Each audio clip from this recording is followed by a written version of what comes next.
강희찬 교수입니다. 네, 오늘 기독교 사상사에서 다룰 수 있는 것은 구원에 관한 이야기입니다. 그래서 이제까지 우리가 A, B, C로 나눠서 공부를 해봤는데 A, B, C로 나눈 것 중에서 이제 가장 중요한 게 구원의 문제겠죠. 신앙생활에 있어서 우리가 구원에 대한 가르침이 항상 그 중심에 있어서 중요한데, 그래서 오늘 그 교재를 보시면서 그 강의 교재의 기독교 사상사 69쪽 제3장에 나오는 구원의 길에 대해서, 그러니까 A, B, C 제각기 유형이 구원에 대해서 어떤 식으로 이야기하는가, 이것을 정리하는 것이 아주 중요한 일이죠.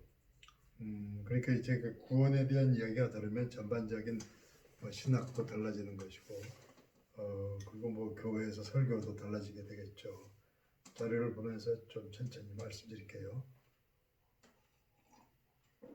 자, 자료에 하나님의 창조와 원죄를 바라보는 신학적 입장에 있어서 A, B, C가 서로 다르다면 그 구원의 길, 어떤 구원의 방법이나 구원의 목적에 대해서도 달리 보게 될 것입니다. 그러니까 이제 그 구원에 대해서 최종적으로 하나님 나라에 들어가서 하나님 앞에 나아가는 걸 뭐 구원이라고 할 수 있겠지만, 현실적으로 뭐 다윗이 골리앗을 쓰러뜨린 경우 그건 전쟁의 승리를 구원으로 본 것이고, 그리고 이제 뭐 기아 상태에 있는 사람들에게는 그 하늘에서 만나와 메추라기가 떨어지는 것이 또 구원에 해당하는 것이고, 그리고 어떤 법정에서 그 죄인이 뭐 억울하게 재판을 받아서 감옥에 갇히게 됐다 할 때는 그 억울함을 풀어주는 어떤 그런 방식이나 감옥에서 자유케 되는 뭐 이런 게 그 구원이 되겠죠. 그래서 이제 구원에 대해서 A, B, C 스타일들이 어떻게 이야기하고 있는지, 우선은 그 A부터 시작을 하도록 하죠. 자, 거기에 터툴리안이나 오리겐이나 이레네우스나 인간에게는 구원이 필요하다는 점에서는 일치합니다. 근데 왜 구원이 필요한지, 구원의 방법, 구원의 목적, 구원의 최종 결과에 대한 서술, 그 이야기하는 방법은 조금씩 달라요. 맨 처음에 A 유형을 한번 보죠. 인간은 하나님의 율법을 어겼기 때문에 처벌돼야 한다. 터툴리안이 원래 그 법률가였죠. 그래서 그 처벌돼야 된다. 법정에서 갚아야 될 게 있다. 벌금을 내거나 그 죄에 해당하는 상응하는 어떤 그 처벌이 주어져야 된다는 것이 그 인간의 현 곤경이라면, 그 죄인은 하나님께 빚진 뭔가를 갚아야 되는 채무자들이 돼요.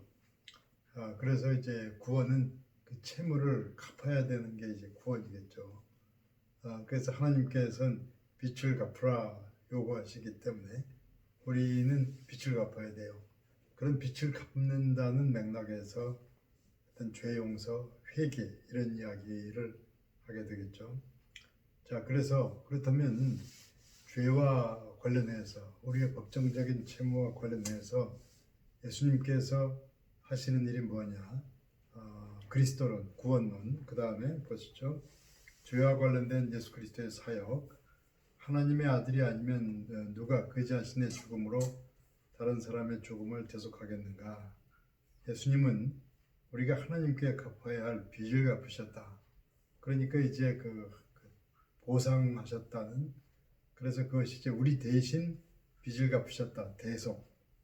이런 것이 이제 구원의 의미에 있어서 핵심이 되겠죠. 그 다음에, 그런데 이제 이 A형 가르침에도 터툴리안의 방식 말고 이레네우스와 비슷한 그런 구원의 의미도 나오게 돼요. 근데 이제 이레네우스가 터툴리안보다 시대적으로 앞서 있죠. 이레네우스 같은 경우는 그 본래적인 초대교회 내용에 보다 더 가깝고, 그 다음에 그 복음이 로마로 가서 그 카르타고의 터툴리안과 관련해서 뭔가 그 법적인 내용으로 조금 변화되어 있기 때문에 이레네우스가 그 이전에 본래의 유형으로서 구원의 이야기를 전할 때 그 이레네우스의 어떤 내용이 포함되는 건 당연하겠죠. 뭐 그것이 전적으로 다 변해서 어떤 법적인 방식으로 서술됐다고만은 말할 수 없기 때문에, 그러니까 A유형의 그 구원 이야기에서도 터툴리안 방식의 그 스타일의 이야기가 나오겠지만 그 이전에 이레네우스의 내용이 나오는 것도 어느 만큼 나오는 것도 당연하다, 이렇게 볼 수가 있습니다. 그 자료를 보시면 그리스도의 사역에 대한 그런 법적인 해석 외에 이레네우스와 같은 해석도 나오게 된다. 이레네우스는 당시 교회의 일반적인 입장으로서 터툴리안보다 시대적으로 앞서 있었다. 삼위일체 용어와 마찬가지로 터툴리안은 기독론에 대해서도 한 위격 안의 두 본성들 혹은 실체들을 처음 사용했는데 그 용어들을 법적인 의미로 사용했다. 그러니까 이제 삼위일체에서 그 세 위격, 한 본체 뭐 이런 이야기 할 때 그 터툴리안은 그 법적인 의미로 사용했다는 말씀을 드린 적이 있어요. 이전 강의 시간에. 그런데 이제 그런 식으로 그 신학적인 용어, 뭐 위격이라든가 본체라든가 이런 식으로 신학적인 용어를 맨 처음 사용한 게 터툴리안인데, 그 삼위일체에 대해서 그런 용어를 처음 사용한 것처럼 그리스도론에 있어서도 그런 용어를 처음 사용한 그것이 이제 터툴리안이다. 상당히 의미 있는 거죠. 그래서 그 한 위격 안에 두 본성들, 그래서 그 두 본성, 그리스도라는 위격 안에 신성과 인성이 있다 할 때 두 본성, 이런 용어들을 터툴리안이 처음 사용했단 말씀입니다. 자, 그런데 그 법적인 의미로 사용했다는 게 어떤 거냐면, 예수님의 주된 목적은 우리에게 회개의 율법을 주시는 것으로서 예수님은 새로운 모세, 복음은 새 율법이 된다. 그러니까 예수님을 그런 어떤 그 법적인 시각에서 다시 바라보는, 그래서 이제 모세가 율법이라면 복음은 새 율법이 되고, 예수님께서 우리에게도 어떤 법정적인 문제를 해결해 주시려고 회개의 율법을 주시고, 자, 그 다음 세례는 회개를 확인하고 죄인을 씻어주는 행위가 됩니다. 세례받기 위해서 회개가 필수적이 됩니다. 그래서 그리스도의 명령대로 그 의식, 세례를 행해서 참여하는 죄인은 용서를 받게 됩니다. 세례 이후에 죄를 지으면 하나님의 위엄을 손상시키게 되기 때문에 세례는 반복될 수 없다. 그 세례는 그 죄 씻음의 그 용서에, 그리스도를 통한 죄 씻음의 의식이기 때문에 반복될 수 없다. 이것이 이제 이건 뭐 다른 쪽에도 마찬가지죠. 세례가 반복돼서는 안 된다는 것은 뭐 다른 신학 유형에도 세례를 뭐 2번씩 주고 뭐 이런 건 아니에요. 그런데 이제 세례 이후의 죄, 이전의 죄를 세례로 다시 씻었기 때문에 세례 이후에는 죄를 안 지어야 된다는 게 논리적으로 이쪽에서는 타당해요. 이제 세례 이후에 죄를 짓죠. 그 세례 이후에 짓는 죄를 어떻게 해결할 것이냐, 이런 문제가 계속해서 이 법적인 동네, 그러니까 이제 A유형에서는 계속 골칫거리가 돼요.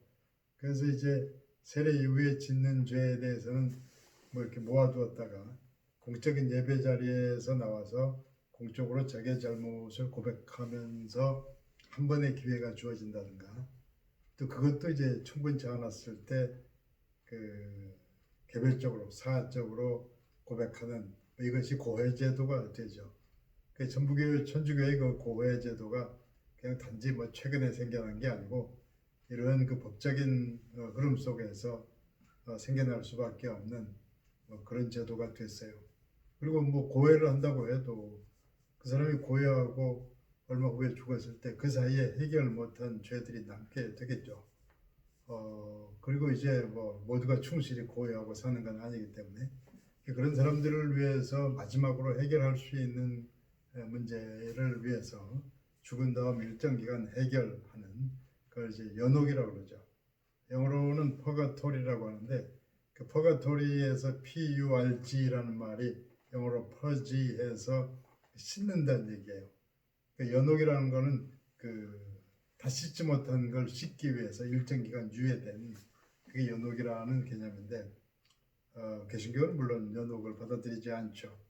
근데 천주교가 단지 어떤 그 종교적 비즈니스를 위해서 고해제도와 연옥제도를 개발해냈다 이렇게 비판적으로 볼 필요는 없고 그들이 살아온 어떤 그 법적인 흐름 속에서 그들에게는 그런 고해제도라든가 연옥의 교리가 나올 수 있는 그런 근거가 있었다. 이 정도는 인정할 필요가 있다고 판단은 됩니다. 그럼 자료를 다시 보도록 하죠.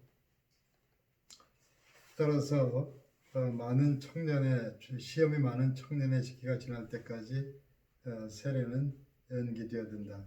그 세례 이후의 죄는 용서받을 수 없기 때문에 청년기에는 여러 가지 그 유혹과 시험이 있고 또 그러니까 세례는 조금 천천히 받아라 이런 의미가 돼요.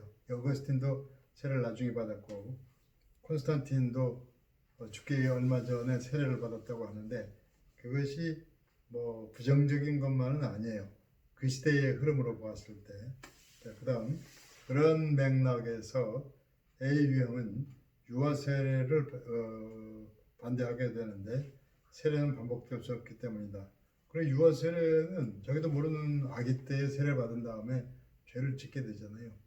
그런저런 점을 생각할 때 세례가 너무 중요하기 때문에 유효하기 때문에 세례는 반복돼서는 안 되기 때문에 유아 세례를 반대하는 이런 거죠. 근데 유아 세례를 우리 기독교의 전반적인 교리는 유아 세례는 당연하고 그리고 아브라함의 그 패밀리가 어떤 부모의 어떤 신앙과 이런 전반적인 것을 또 성경에서 어릴 때에 세례를 베푼 이런 내용들을 봐서 유아 세례를 뭐 적법한 것으로 그렇게 받아들이고 있는데 그 A 쪽에서는 그런 맥락에서 이런 얘기를 할 수가 있습니다. 그 다음에 그 물세례 이후에 죄를 짓게 되면 또 한 번의 기회가 주어지는데 피에 의한 세례, 즉 순교에 의한 세례가 주어지게 됩니다. 그런데 이제 그 피에 의한 세례 말고 그 다음에 조금 더 이렇게 그 여유를 가지고 개발해서 발전을 해서 공적인 그 예배석상에서 얘기하는 고백하는 그런 공적 고해 그것이 충분히 못해서 사적인 고해로 이런 단계를 거치게 됩니다. 그 다음에 고해제도 세례 후의 죄 문제는 A유형 신학의 법적 관점의 특징이 됩니다. 그 다음에 연옥 조금 전에 말씀드렸죠. 궁극적인 운명이 그러니까 그 구원에 있어서 빚을 갚는 것이 중요하다면 모든 죄에 대해 다 보상할 수 없는 상태에서 죽는 성도에게는 최종 심판 앞에 가기 전에 최종적인 정화의 기회가 필요하게 됩니다. 죄가 남아서는 안 되니까. 그 연옥, 그러니까 연옥은 고해제도의 일부분이 되는 셈입니다. 그 고해제도와 관련해서 연옥은 나올 수밖에 없는 그 논리적 귀결이라 뭐 그렇게 말씀드릴 수가 있습니다. 성서에서 연옥이 나오느냐 할 때 그쪽에서는 뭐 나온다고 하지만 우리 쪽에서 볼 때는 성서에서 연옥은 그렇지 않다. 개신교는 그렇게 보는 입장이죠. 그래서 이 연옥의 문제 근데 참 묘한 게 로마 캐톨릭 쪽에서 천국에 다녀왔다고 어떤 그 체험적인 간증 집회에서는 대부분 그쪽 그 신도들은 연옥 이야기를 합니다. 연옥을 봤다는 식으로. 개신교 쪽에서 천국 간증하는 사람들은 연옥을 말하는 경우는 없죠. 이런 것들이 이제 그들과 우리의 좀 차이라고 볼 수 있는데 그 다음에 밑에 종말론 구원의 길은 천년왕국 후에 끝나게 된다. 천년왕국을 이 시간에 더 설명드리긴 그런데 어쨌든 간에 구원의 모든 하나님께서 우리를 구원하시는 과정은 천년왕국이 지난 후에 일단은 거기서 마무리될 때 그때 하나님께서 모든 인간을 다 살려내서 심판하신 다음에 모든 걸 끝내신다는 것은 인간과의 관계 속의 역사적인 내용 우리가 이제 구원이냐 아니냐 이런 내용을 다 마무리한 다음에 영원한 하나님 나라에 들어가기 전에 어떻게 되느냐? 그 질서는 회복되고 모든 사람은 하나님의 계명에 순종하게 되고, 그래서 그 최종적인 하나님께서 시작하신 최종적인 구원의 그 여정의 최종적인 단계에서 법적인 완성, 법적인 완결성. 그 인간과 관계에서 인간은 하나님께 법적인 빚을 지고 있는 셈인데 그 빚의 문제가 법적으로 다 해결되는 그것이 그 하나님 나라의 그 궁극적인 그 완성이자 시작으로 보는 거죠. 그렇기 때문에 이 전반적으로 구원이 진행돼서 종말이 오는 그 모든 것을 법적인 맥락에서 해결했다. 그 구원도 역시 법적인 맥락에서 이렇게 논의된 걸 볼 수가 있습니다. 어차피 이제 터툴리안이 법률가이고 법률이라는 것이 그 도덕과 윤리도덕과 관련되어 있죠. 역설적인 게 죄를 많이 지은 사람이 애통하면서 하나님 앞에 나는 죄인이로소이다 하는 거하고 법적으로 뭐 큰 죄 짓지 않고 살아온 사람이 뭐 나처럼만 살아보라 그래라 하는 거하고 이야기가 좀 정반대인데 그 성경적인 분위기로 볼 때는 내가 지은 게 죄밖에 없다고 애통하는 사람이 하나님 편에 가깝죠. 왜 그러냐면 그 자신에게는 가능성이 없고 그리스도에게 그 가능성을 기대하는 사람에게 구원이 있다면, 그러니까 이 법적인 내용이 어떤 점에서 좀 문제가 될 수 있다는 것. 그 정도. 그렇지만 근본적으로 또 그것이 뭐 비기독교나 반기독교라고 볼 수는 없는 이런 점이 있고, 그래서 그 유형별로 뭐 특징도 있고 어떤 약점도 있고 한계도 있다는 점을 생각하면서 첫 시간 구원에 있어서 A 유형은 여기까지 해서 마무리 짓고 그 다음 B 유형으로 넘어가겠습니다. 첫 시간은 여기까지입니다. 수고하셨습니다.